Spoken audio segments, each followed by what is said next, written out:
മുന്നോട്ട് വരാൻ സിനിമയിലേക്ക് വരാൻ ആഗ്രഹിക്കുന്നവർക്കൊന്നും ഒന്നും അയ്യോ സിനിമയാണെങ്കിൽ ഇതാണെന്നൊരു ഇത് ഫീലിംഗ് കിട്ടുന്നുണ്ട്.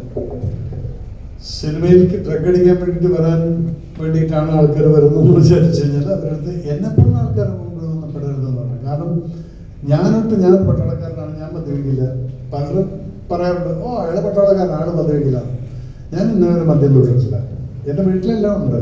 കാരണം ആരും വന്നു കഴിഞ്ഞാൽ അല്ലാതെ എൻ്റെ അടുത്ത് ഇല്ലാന്നും പറയില്ല. ഞാൻ മദ്യപിക്കില്ല, സിഗരറ്റ് വലിച്ചിരുന്നു 5 വർഷം മുന്നേ, അത് നിർത്തി. അപ്പം ഒരു വിധത്തിലുള്ള റിവ്യൂ ഇല്ലാതെ കാർഗിലടക്കം സർവീസ് ചെയ്തു. അന്ന് അവിടെ റെക്കോർഡ് ചെയ്തിട്ടുള്ള -65 എന്ന് പറയുന്ന ടെമ്പറേച്ചറിൽ ഞാനവിടെ സർവീസ് ചെയ്യുന്നുണ്ട് ദ്രാസിൽ.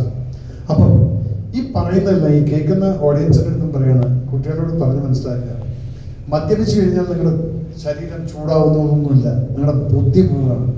അപ്പോൾ ഒരു ബോധം ഉണ്ടാകുന്നില്ല, അപ്പോഴാണ് ചൂടൊന്നും ഫീൽ ചെയ്യാത്തത്. അപ്പം ഇത് അടിച്ചതുകൊണ്ട് മാത്രം എനിക്ക് 3 പോകുമ്പോഴത്തേക്ക് 4 കുപ്പി വാങ്ങിച്ചു വന്ന് ചെറുപ്പക്കാരോട് പറയണം, മക്കളൊന്നുമല്ല, നിങ്ങളുടെ മനസ്സിൻ്റെ ബലമാണ്. ഇതുണ്ടെങ്കിൽ ഏത് പ്രതിസന്ധിയും നിങ്ങൾക്ക് നേരിടാൻ സാധിക്കും. അപ്പം സിനിമയിലുണ്ടോ ഇല്ലയെന്ന് ചോദിച്ചു കഴിഞ്ഞാൽ ഞാൻ കമൻറ്റ് ചെയ്യാൻ പറ്റില്ല. കാരണം എൻ്റെ സെറ്റിൽ ഒരിക്കലും ഉണ്ടായിട്ടില്ല. രണ്ടാമത് ഞാൻ അഭിനയിച്ച സെറ്റുകൾ ഒരിക്കലും ഞാൻ കണ്ടിട്ടുമില്ല. കാരണം നമുക്കത് സ്മെല്ലടിക്കുമല്ലോ, അതുപോലും എൻ്റെ കാരവനകത്തൊന്നും ഒരാൾ വന്നിരുന്നിട്ട് ആ ഒരു സ്മെല്ലടിക്ക് കിട്ടിയിട്ടുമില്ല. പിന്നെ ഇത് നിങ്ങൾ പേപ്പറിൽ കാണുന്നു, ഓരോ ഇൻഡിവിജ്വലിനെ കുറിച്ച് പറയുന്നു.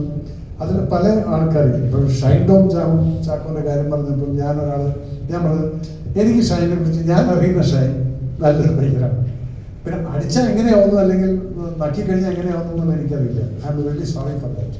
അപ്പം അതുകൊണ്ട് അവരുടേതായിട്ടുള്ള രീതിയിൽപ്പെട്ട് എൻ്റെ ഈ ഡ്രഗ്സുമായിട്ട്, because I am not at all interested in talking about. കാരണം എത്രത്തോളം നമ്മൾ സംസാരിക്കുന്നു അത്രത്തോളം ഇതിനെ പ്രൊമോട്ടും ചെയ്യാം. സോ ഇതിനെ കൃത്യമായിട്ട് പിടിക്കേണ്ടത് പിടിച്ച്, ഇപ്പം പോലീസ് കറക്റ്റാണ്, ആക്റ്റീവാണ്. എക്സൈസുകാരും കൂടെ, എക്സൈസുകാർ വെറുതെ ഇരിക്കുന്നുണ്ട്, അവരോടും കൂടിയാണ് പറയുന്നത്, it is your duty to cast this. അത് ചെയ്ത് കഴിഞ്ഞാൽ പിന്നെ സിനിമയ്ക്കൊന്നും പറ്റില്ലല്ലോ, അതെവിടെയാണെങ്കിലും കിട്ടാതിരുന്നാൽ മതിയല്ലോ. അപ്പം അത് ചെയ്യും.